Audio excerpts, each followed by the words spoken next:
het goed is dat we door uitwisseling van informatie tussen Europese landen, ook door met elkaar meer daarover te praten, dat we eigenlijk daar een gerichtere aanpak kunnen hebben in elk van onze landen. En dus het is ook belangrijk dat we weten dat er ook grensoverschrijdende fenomenen zijn, zoals mensen die hier aangepakt worden en vervolgd worden voor fraude, dat die soms wel in een ander land gaan een activiteit ontplooien. Dus dat is echt wel zeer belangrijk om de patiënten te beschermen, dat we daar verder gaan in samenwerken. En dus veel van elkaar leren en veel informatie, dat gaat nu ook allemaal elektronisch en sneller en sneller. Ik denk dat het ook een taak van de overheid is om daarover te waken.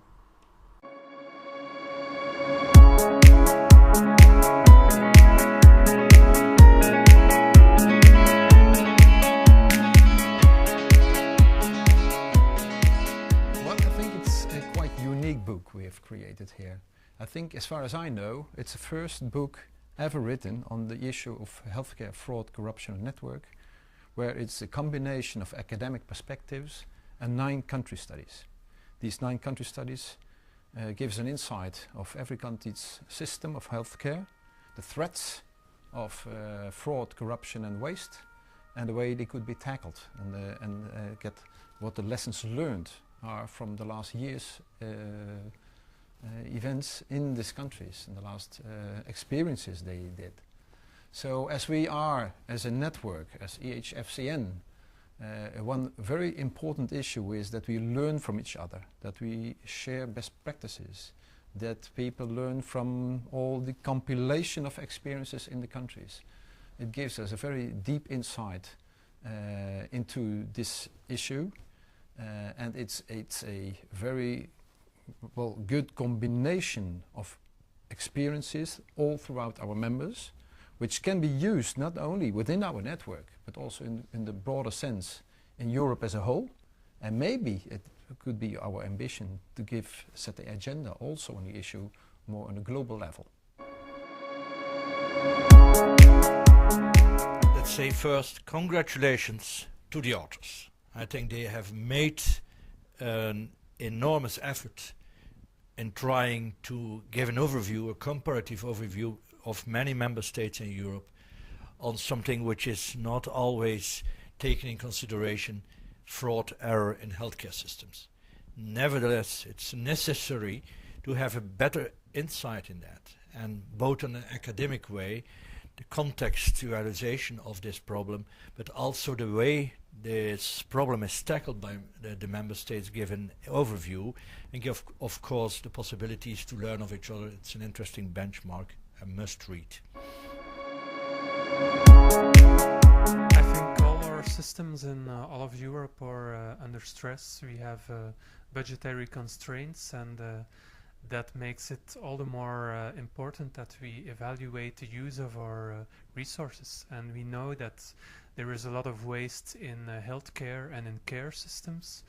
Some of our professors in Belgium say that we have about 15% of waste in our healthcare system, and even if it's exaggerated, it could well be exaggerated, even 1% means several hundreds of millions of euros we could use for better care, more care for our citizens. So it's very important that we have insight and recommendations on how we can improve our healthcare system and how we can tackle waste if it's inappropriate use or fraud and corruption.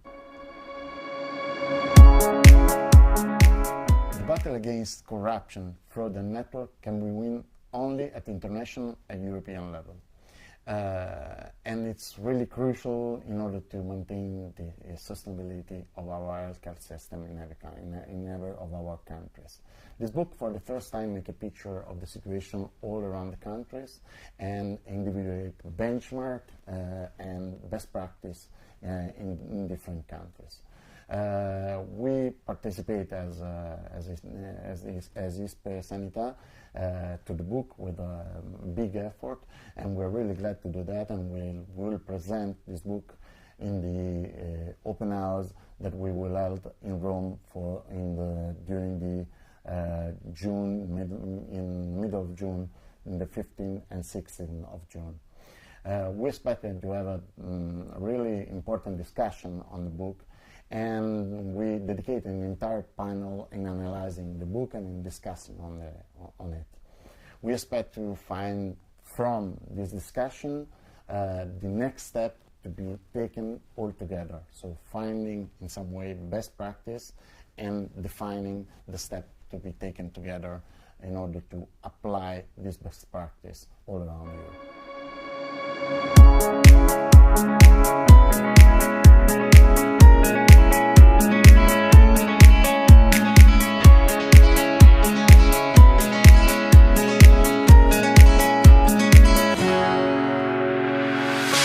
The sun blazed so brightly up in the summer sky.